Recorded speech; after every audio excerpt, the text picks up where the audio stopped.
संविधान की राजनीति में उच्च न्यायालय एवं अधीनस्थ न्यायालय, उच्च न्यायालय एवं अधीनस्थ न्यायालय।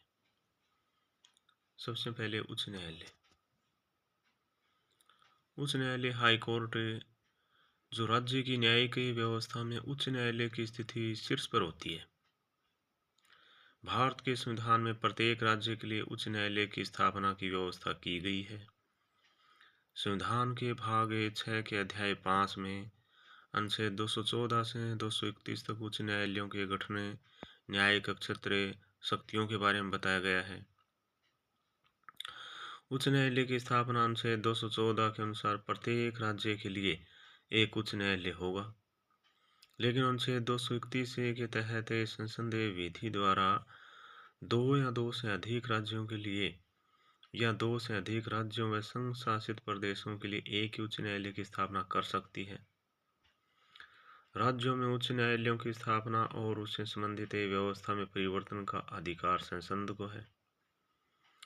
अनुच्छेद 241 के तहत संसद को यह शक्ति है कि वह केंद्र शासित क्षेत्रों के लिए उच्च न्यायालय स्थापित कर सकती है। अनुच्छेद 230 के तहत संसद को यह शक्ति है कि वह किसी संघ शासित क्षेत्र पर किसी उच्च न्यायालय की अधिकारिता का विस्तार या अधिकारिता से अपवर्जित कर सकती है। उच्च न्यायालय का गठन अनुच्छेद 216(1) में प्रत्येक उच्च न्यायालय का गठन एक मुख्य न्यायाधीश और ऐसे अन्य न्यायाधीशों से मिलकर होगा जिन्हें राष्ट्रपति समय पर नियुक्त करना आवश्यक समझे। नोट: संविधान में उच्च न्यायालय के न्यायाधीशों की संख्या कोई प्रावधान नहीं है। ये राष्ट्रपति के विवेक पर छोड़ दिया गया था। राष्ट्रपति कार्य की आवश्यकता अनुसार समय पर इनकी संख्या बढ़ा सकते हैं।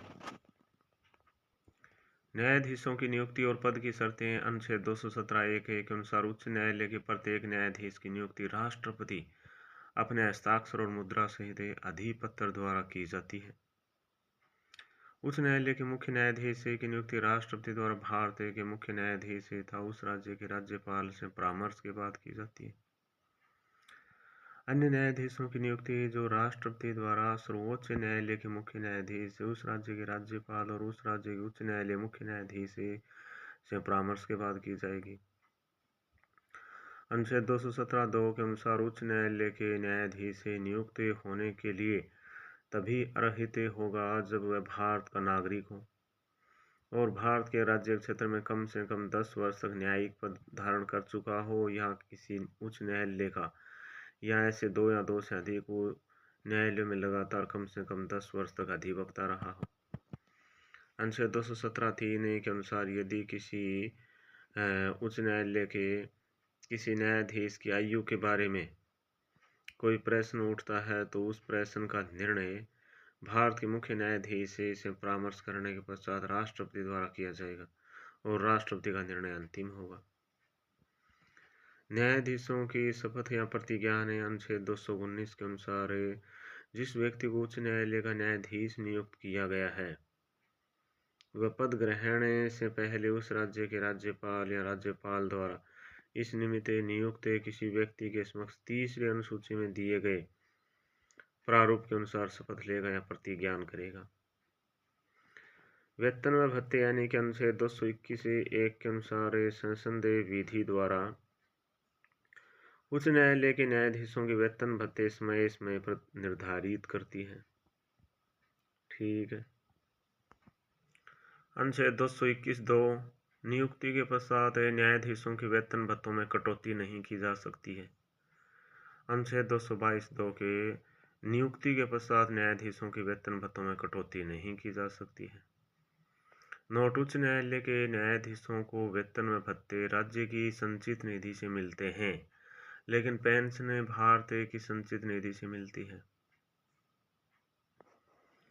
न्यायाधीशों का कार्यकाल अनुच्छेद 217(1) के अनुसार उच्च न्यायालय के प्रत्येक न्यायाधीश 62 वर्ष की आयु तक अपना पद धारण करते हैं।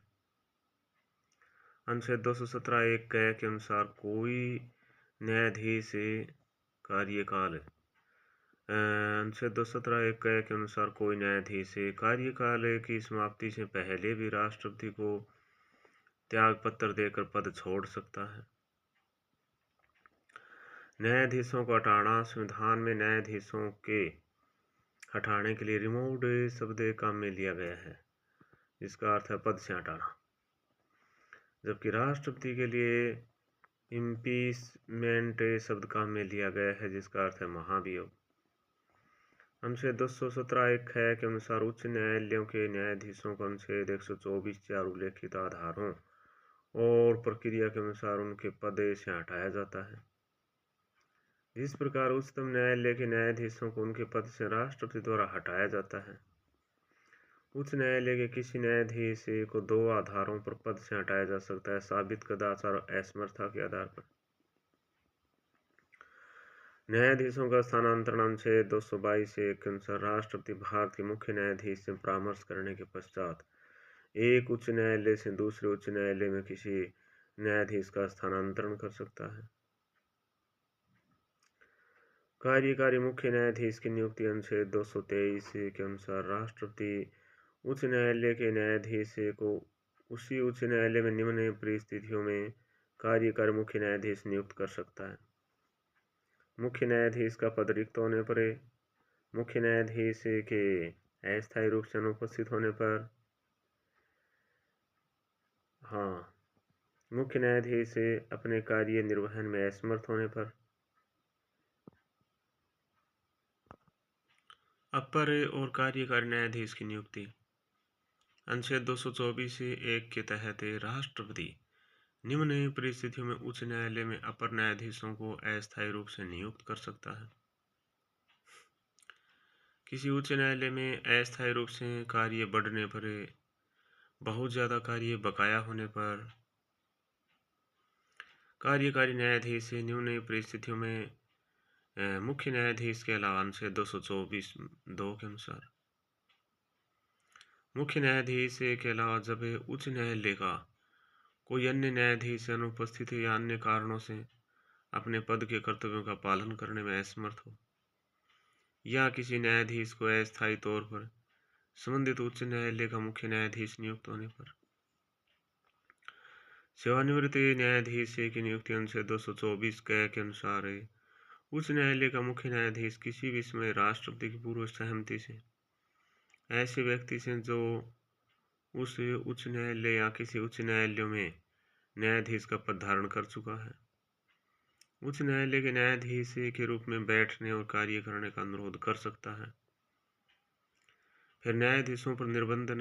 अनुच्छेद 220 के अनुसार यदि कोई व्यक्ति किसी उच्च न्यायालय में स्थायी न्यायाधीश के रूप में कार्य कर चुका है, तो वह उच्चतम न्यायालय और अन्य उच्च न्यायालयों के अलावा किसी न्यायालय या प्राधिकारी के समक्ष वकालत या कार्य नहीं करेगा।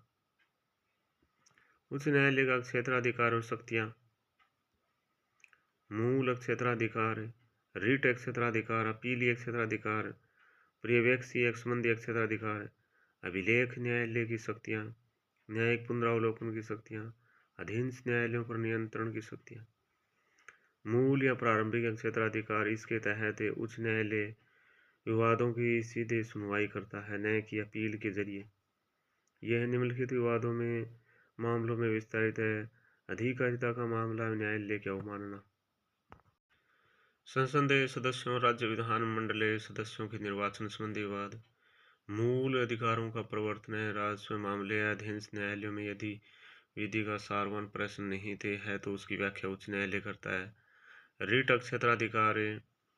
अनुच्छेद 226 के तहत प्रत्येक उच्च न्यायालय को उस राज्य क्षेत्र में जहां वह अपने अधिकारिता का प्रयोग करता है, मूल अधिकारों की रक्षा के लिए और किसी अन्य उद्देश्य के लिए बंदी, प्रत्यक्षीकरण, परमादेश, प्रतिषेध, अधिकार परीक्षा, उत्प्रेषण नामक रिट जारी कर सकता है। अपीलीय क्षेत्राधिकार। उच्च न्यायालय राज्य क्षेत्र के तहत आने वाले अधीनस्थ न्यायालयों के आदेशों के विरुद्ध अपील की सुनवाई करता है। पर्यवेक्षी क्षेत्राधिकार। अनुच्छेद 227 1 के अनुसार उच्च न्यायालय को अपनी अधिकारिता के अधीन स्थित सभी न्यायालयों तथा अधिकरणों के अधीक्षण की शक्ति है। कुछ मामलों के स्थानांतरण की शक्ति। अनुच्छेद 228 के तहत उच्च न्यायालय को कुछ मामलों को अपने पास मंगाने का अधिकार है। जब उच्च न्यायालय को इस बात का समाधान हो जाए कि उसके अधीनस्थ किसी न्यायालय में कोई ऐसा मामला लंबित है जिसमें संविधान की व्याख्या या विधि का कोई सार्वभौम प्रश्न शामिल है, तो उच्च न्यायालय उस मामले को अपने पास मंगा सकता है। अधीनस्थ न्यायालयों पर नियंत्रण अनुच्छेद 235 में उच्च न्यायालयों को अपने राज्य क्षेत्र के भीतर स्थित अधीनस्थ न्यायालयों पर नियंत्रण की शक्तियां प्राप्त है, जो निम्न है। अभिलेख न्यायालय अनुच्छेद 215 के अनुसार प्रत्येक उच्च न्यायालय अभिलेख न्यायालय होगा और उसको अपनी अवमानना के लिए दंड देने की शक्ति होगी। फिर न्यायिक पुनर्विलोकन की शक्ति। उच्च न्यायालय न्यायिक पुनर्विलोकन की शक्ति के तहत राज्य विधानमंडल व संघ सरकार दोनों के अधिनियमों और कार्यकारी आदेशों की संवैधानिकता का परीक्षण कर सकता है। प्रमाण पत्र जारी करने की शक्ति अनुच्छेद 134 के तहत उच्च न्यायालय को उच्चतम न्यायालय में अपील के लिए प्रमाण पत्र देने की शक्ति है। नोट अनुच्छेद 132, 33 व 134 के तहत उच्चतम न्यायालय में अपील के लिए उच्च न्यायालय का प्रमाण पत्र होना आवश्यक है। फिर राजस्थान उच्च न्यायालय का आदर्श वाक्य सत्य से जयो अस्तु। राजस्थान में न्यायिक व्यवस्था के शीर्षे पर राजस्थान उच्च न्यायालय जोधपुर में स्थित है। इसकी एक खंडपीठ जयपुर में स्थित है। वर्तमान में राजस्थान उच्च न्यायालय में 1+49 है, यानी 50 न्यायाधीश। अनुच्छेद 214 के तहत 29 अगस्त 1949 को राजस्थान का उच्च न्यायालय अस्तित्व में आया। स्वतंत्रता के समय राजस्थान में 5 उच्च न्यायालय जयपुर, जोधपुर, बीकानेर, उदयपुर, कोटा में एक पीठ और अलवर में कुल 20 न्यायाधीशों के साथ कार्यरत थे। राजस्थान उच्च न्यायालय अध्यादेश संख्या 15 1949 द्वारा जोधपुर में उच्च न्यायालय स्थापित किया गया और रियासत काल के पूर्ववर्ती 5 उच्च न्यायालयों को समाप्त कर दिया गया। 29 अगस्त 1949 को जोधपुर में उच्च न्यायालय का उद्घाटन किया गया। राज प्रमुख महाराजा सवाई मानसिंह की अध्यक्षता में एक समारोह में माननीय न्यायमूर्ति कमलकांत वर्मा को मुख्य न्यायाधीश, इलाहाबाद उच्च न्यायालय और उदयपुर उच्च न्यायालय के पूर्व मुख्य न्यायाधीश था 11 अन्य न्यायाधीशों को शपथ दिलाई। इन 11 न्यायाधीशों ने अधिकांश रियासतों का प्रतिनिधित्व किया। जस्टिस लाला नवल किशोर और जस्टिस कुंवर अमर सिंह जसोल जोधपुर, जस्टिस कंवरलाल बापना और जस्टिस मोहम्मद इब्राहिम जयपुर, जस्टिस जवान सिंह राणावत और जस्टिस शार्दुल सिंह मेहता उदयपुर, जस्टिस दुर्गा शंकर दवे बूंदी से, जस्टिस त्रिलोचन दत्त बीकानेर से, जस्टिस आनंद नारायण कोल अलवर से, जस्टिस के शर्मा भरतपुर से और जस्टिस अक्षयचंद गुप्ता कोटा से। पी सत्यनारायण राव, वी विश्वनाथन और बी के गुप्ता की समिति की रिपोर्ट पर जयपुर खंडपीठ को वर्ष 1958 में समाप्त कर दिया गया। जयपुर में राजस्थान उच्च न्यायालय खंडपीठ को समाप्त करने से भारी असंतोष फैल गया। ये मांग राजस्थान उच्च न्यायालय जयपुर स्थायी पीठ की स्थापना आदेश 1976 के तहत पूरी हुई। राष्ट्रपति ने राज्य पुनर्गठन अधिनियम 1956 की धारा 51(2) द्वारा प्रदत्त शक्तियों का प्रयोग करते हुए 8 दिसंबर 1976 को जयपुर में उच्च न्यायालय की एक स्थायी पीठ की स्थापना का आदेश जारी किया। 31 जनवरी 1977 से जयपुर पीठ ने कार्य करना प्रारंभ कर दिया। राजस्थान में कुल 36 जिला न्यायालय हैं। जोधपुर पीठ के अंतर्गत 19 तथा जयपुर खंडपीठ के अंतर्गत 17 जिला न्यायालय हैं। नागौर ऐसा जिला है जिसका जिला न्यायालय जिला मुख्यालय पर न होकर मेड़ता में है। जोधपुर मुख्य पीठ है, जयपुर खंडपीठ है। जोधपुर मुख्य पीठ में बालोतरा, बांसवाड़ा, भीलवाड़ा, बीकानेर, चित्तौड़गढ़, चूरू, डूंगरपुर, हनुमानगढ़, गंगानगर, जैसलमेर, जालौर, जोधपुर जिला और जोधपुर मेट्रोपोलियन, मेड़ता और पाली, प्रतापगढ़, राजसमंद और सिरोही, उदयपुर ये जिले आते हैं। जबकि जयपुर खंडपीठ में अजमेर, अलवर, बारां, भरतपुर, बूंदी, दौसा, धौलपुर, जयपुर जिला, Jaipur metro first, Jaipur metro second, Jhalawar, Jhunjhunu, Karauli, Kota, Sawai Madhopur, Sikar, Tonk ये जिले आते हैं।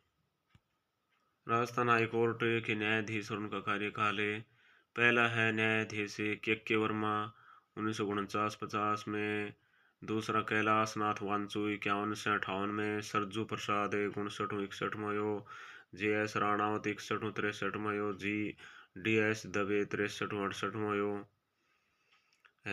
DM भंडारी 68 69 में, J नारायण 69 73 में, BP बेरी 73 75 में, PN सिंगले 75 में, VP त्यागी 1975 77 में, C होनैया 78 में, CM लोडा 79 80 में, KD शर्मा 81 83 में, PK बनर्जी 1983 85 में, DP गुप्ता 86 में, JS वर्मा 86 89 में, KC अग्रवाल 99 94 में, GC मित्तल 94 95 में, AP रवानी 95 96 में, MG मुखर्जी 96 97 में, शिवराज V पाटिल 99 2000 में, AR लक्ष्मण 2000 से 2001 में, अरुण कुमार 2001 से 2002 में, अनिल देव सिंह 2002 2004 में, SN झा 2005 7 में, JM पांचाल 2007 में, नारायण राय 2008 9 में, दीपक वर्मा 2009 में, न्यायमूर्ति जगदीश भल्ला 2009 10 में, न्यायमूर्ति अरुण मिश्रा 2010 से 12 में, अमिताभ राय 2013-14 में, सुनील अंबवानी 2015 में, सतीश कुमार मित्तले 2016 में, नवीन सिन्हा 2016 से 2017 में। ठीक।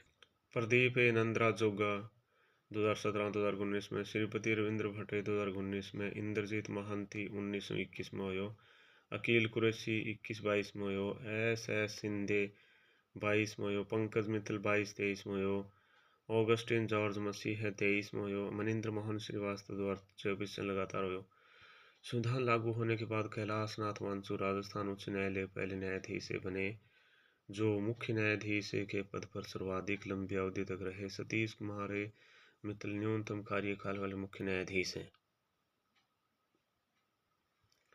राजस्थान उच्च न्यायालय का प्रथम कार्यवाहक मुख्य न्यायाधीश JM पंचाल हैं। कार्यवाहक न्यायाधीश के रूप में सर्वाधिक कार्यकाल हैं। राजस्थान उच्च न्यायालय मुख्य न्यायाधीश तो सर्वोच्च न्यायालय मुख्य न्यायाधीश बने KN वांचू। उच्चतम न्यायालय के 10वें मुख्य न्यायाधीश बने सन 67-68 में। JS वर्मा उच्चतम न्यायालय के 27 मुख्य न्यायाधीश बने। 97-98 में राष्ट्रीय मानवाधिकार आयोग के अध्यक्ष भी रहे। राजेंद्र मल लोढ़ा जोधपुर निवासी राजस्थान उच्च न्यायालय के एकमात्र न्यायाधीश जो सर्वोच्च न्यायालय में मुख्य न्यायाधीश बने। राजस्थान उच्च न्यायालय के नियम 52 के द्वारा राजस्थान उच्च न्यायालय की कार्यवाही संचालित होती है। ये नियम 1 अक्टूबर 1952 से लागू हुए। माधव प्रसाद गुप्ता राजस्थान उच्च न्यायालय पहले रजिस्ट्रार जनरल थे। वर्तमान में रजिस्ट्रार जनरल चंचल मिश्रा 2025 से वर्तमान तक। राजस्थान राज्य न्यायिक अकादमी जोधपुर आदर्श वाक्य कर्मणे ही संसिधि स्थापना 16 नवंबर 2001 को। न्यायिक प्रशासन स्कूल और राजस्थान न्यायिक अकादमी के नाम से की गई। 24 जनवरी 2007 को इसका नाम बदलकर राजस्थान न्यायिक अकादमी कर दिया गया है। राजस्थान राज्य विधिक सेवा प्राधिकरण विधिक सेवा प्राधिकरण 1987 के तहत 7 अप्रैल 1998 को राजस्थान राज्य विधिक सेवा प्राधिकरण का गठन किया गया। मुख्यालय जयपुर में। फिर अधीनस्थ न्यायालय उच्च न्यायालय के अधीन होते हैं। ये उच्च न्यायालय के अधीन एवं उनके निर्देशानुसार जिला और निम्न स्तरों पर कार्य करते हैं। संविधान के भाग 6 में अनुच्छेद 233 और 237 तक अधीनस्थ न्यायालयों के संबंध में प्रावधान किए गए हैं। अधीनस्थ न्यायालय जिला स्तर का न्यायालय होता है, इसे जिला न्यायालय भी कहते हैं। यह जिले का सबसे बड़ा न्यायालय होता है। जिला न्यायालय को 2 भागों में बांट सकते हैं, दीवानी न्यायालय और फौजदारी न्यायालय। नोट, जिले में एक तीसरे प्रकार का न्यायालय भी होता है जिसे राजस्व न्यायालय कहते हैं, जो भू राजस्व संबंधी विवादों का निपटारा करता है। जिला न्यायालय जिला एवं 70 न्यायाधीश है। जिला न्यायालय का प्रधान जिला न्यायाधीश होता है। जिला न्यायाधीश जिले का सबसे बड़ा न्यायिक अधिकारी होता है। ये सिविल और आपराधिक दोनों मामलों में अधिकारिता रखता है। जब वह सिविल मामले देखता है तो उसे जिला न्यायाधीश कहते हैं, एवं जब वह आपराधिक मामले देखता है तो उसे सत्र न्यायाधीश कहा जाता है। इसलिए इसे जिला एवं सत्र न्यायाधीश भी कहा जाता है। जिला न्यायाधीश के पास अधीनस्थ न्यायालयों का निरीक्षण करने की शक्ति भी होती है। जिला न्यायाधीश एक उम्र कैद से लेकर मृत्युदंड देने की भी शक्ति होती है। नोट: जिला न्यायालय द्वारा दिए गए मृत्युदंड पर तभी अमल किया जा सकता है जब राज्य का उच्च न्यायालय उसे का अनुमोदन कर दे। जिला न्यायाधीश की नियुक्ति अनुच्छेद 233 में जिला न्यायाधीशों की नियुक्ति के बारे में प्रावधान किया गया है। अनुच्छेद 233(1) में जिला न्यायाधीशों की नियुक्ति, पदस्थापना, पदोन्नति राज्यपाल द्वारा राज्य के उच्च न्यायालय के परामर्श से की जाती है। अनुच्छेद 233(2) भी जिला न्यायाधीश के पद पर वही व्यक्ति नियुक्त होगा जो केंद्र या राज्य सरकार में किसी सरकारी सेवा में कार्यरत न हो तथा 7 वर्ष तक अधिवक्ता या प्लीडर रहा हो और उच्च न्यायालय ने उसकी नियुक्ति की सिफारिश की हो। जिला न्यायाधीशों की नियुक्ति, सेवा शर्तों का निर्धारण तथा उन्हें पद से हटाने का कार्य राज्यपाल द्वारा राज्य के उच्च न्यायालय से परामर्श के पश्चात किया जाएगा। जिला न्यायाधीश पद के अंतर्गत अनुच्छेद 236(1) है। अगर सिविल न्यायालय का न्यायाधीश, अपर जिला न्यायाधीश, संयुक्त जिला न्यायाधीश, सहायक जिला न्यायाधीश, लघु वाद न्यायालय का न्यायाधीश, मुख्य प्रेसिडेंसी मजिस्ट्रेट, अपर मुख्य प्रेसिडेंसी मजिस्ट्रेट, सेशन न्यायाधीश, अपर सेशन न्यायाधीश, सहायक सेशन न्यायाधीश, जिला न्यायाधीश के नीचे सिविल मामलों की सुनवाई के लिए सिविल सीनियर डिवीजन तथा सिविल जज जूनियर डिवीजन का न्यायालय होता है। न्यायिक सेवा में नियुक्ति राज्यपाल जिला न्यायाधीश से भिन्न व्यक्ति की राज्य की न्यायिक सेवा में नियुक्ति कर सकता है, किंतु ऐसे व्यक्ति को राज्य लोक सेवा आयोग और उच्च न्यायालय के परामर्श के बाद राज्यपाल द्वारा इसे बनाए गए नियमों के अनुसार की जाएगी। अनुच्छेद 234, अनुच्छेद 235 के तहत जिला न्यायालयों तथा इसके अधीनस्थ न्यायालयों पर नियंत्रण उच्च न्यायालय में निहित होता है। उच्च न्यायालय को पदस्थापना, प्रोन्नति व छुट्टी देने का अधिकार है। लोक अदालत का अर्थ है लोगों का न्यायालय। लोक अदालत की स्थापना विधिक सेवा प्राधिकरण अधिनियम 1987 के द्वारा की गई थी। लोक अदालतों का उद्देश्य आपसी सहमति के माध्यम से वादों का निपटारा करना है। पूर्व न्यायाधीश PN भगवती को लोक अदालतों का जनक कहा जाता है। वर्ष 2002 में लोक अदालतों को स्थायी कर दिया गया है। ग्राम न्यायालय अधिनियम 2008 के द्वारा 2 अक्टूबर 2009 से ग्राम न्यायालयों की स्थापना की गई। नोट: राजस्थान का पहला ग्राम न्यायालय 27 नवंबर 2010 को बस्सी जयपुर में प्रारंभ किया गया। ठीक है।